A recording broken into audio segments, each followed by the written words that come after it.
બોડેલી પોલીસે ક્રેટા ગાડીમાં લઈ જવાતો વિદેશી દારૂનો જથ્થો ઝડપી પાડી એક આરોપીની કરી ધરપકડ।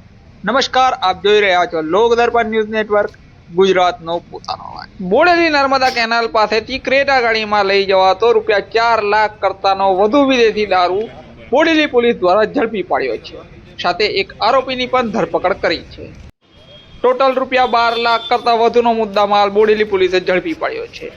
બોડેલી નર્મદા કેનાલ પાસે ખાંડિયા મુરખલા પાસે બોડેલી પીઆઈ અને તેમની ટીમ દ્વારા બાતમીના આધારે ક્રેટા ગાડીમાં લઈ જવાતો વિદેશી દારૂનો જથ્થો ઝડપી પાડ્યો હતો।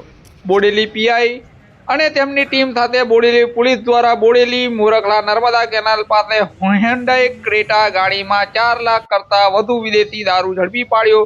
ટોટલ 12 લાખ કરતા વધુનો મુદ્દામાલ સાથે પોલીસે એક આરોપીની ધરપકડ કરી છે।